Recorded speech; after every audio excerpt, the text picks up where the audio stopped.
Hi guys, welcome to another video, and in this lesson we're going to be looking at bond energies and their calculations. What you guys should know is that during a chemical reaction, bonds are constantly broken, and this is particular for the reactant, and bonds are constantly forming.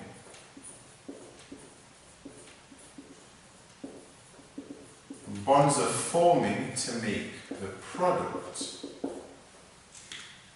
Now, in order to break a bond, we have to put energy in. This means that bond breaking is endothermic. And when a bond is formed, energy is given out, which means that forming bonds must be exothermic.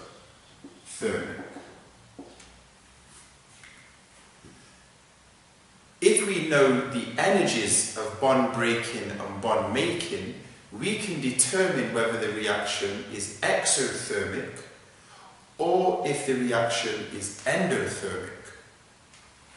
For example, if more energy is released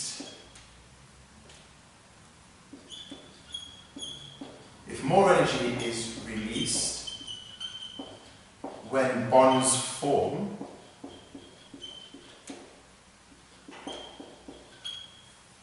than when bonds are broken, then the reaction must be exothermic. And likewise, if more energy is required to break the bonds than energy given out when the bonds are formed, then the reaction must be endothermic.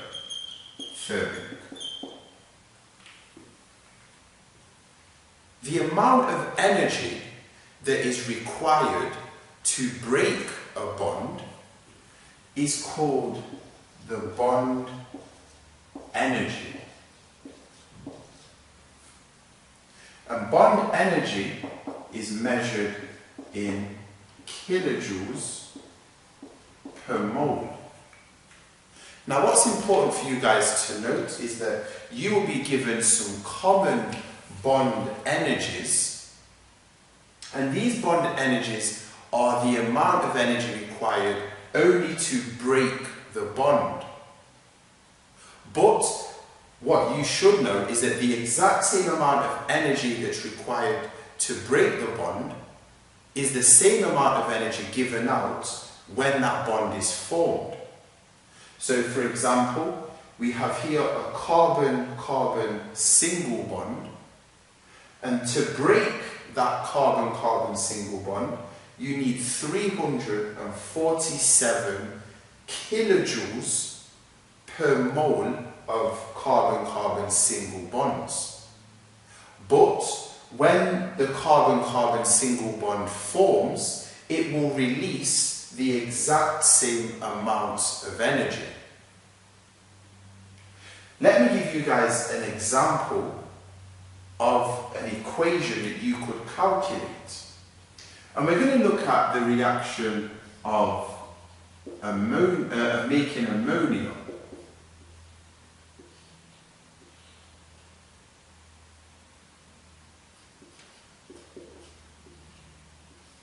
And we want to calculate whether the reaction for making ammonia is exothermic, in other words, is more energy released when bonds are formed than when they're made, or is the reaction endothermic, is more energy put in to break the bonds than what's given out when the bonds are formed. You'll be given the structure of these molecules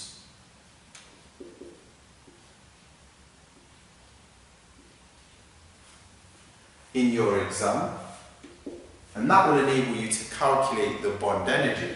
So first of all, you can see that here we're having to break a nitrogen triple bond. in the reactant. Energy is being put in to break that bond. If I look at my bond energy table, I can see that I need 945 kilojoules to break that nitrogen-nitrogen triple bond. So below, I'm going to put 945.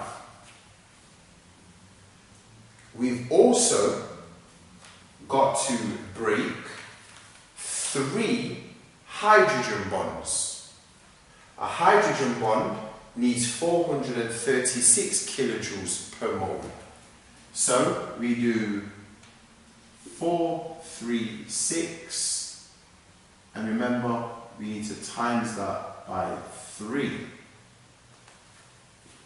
So if I want to work out the total amount of energy that I've put in to break the bonds, I would do 945 add 3 times 436. And if I type that into my calculator, that gives me a total of 2,253 kilojoules per mole. So I've had to put in 2,253 kilojoules of energy to break all these bonds. If we look at the products where bonds are formed, you can see that we're forming 3, 1, 2, and 3. We are forming 3 nitrogen and hydrogen bonds.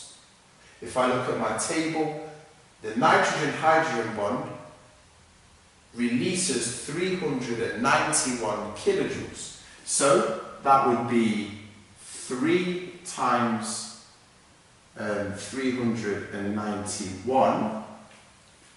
But remember, I have 2 of them. So I would then times that answer by 2.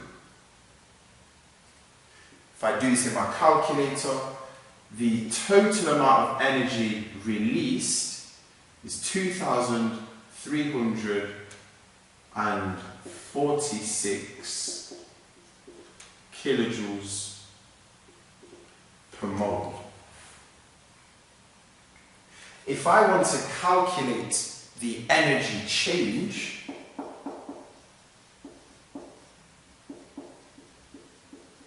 and you sometimes see energy change given the symbol delta H. If I want to calculate the energy change, I work out the difference between the energy I put in and the energy that was given out. So it's energy in, take away, energy out. That means it's 2,253, take away 2,346, which will give me minus 93 kilojoules per mole.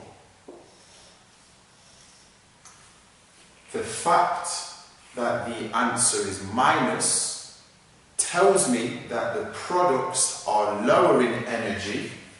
If you remember our energy level diagrams,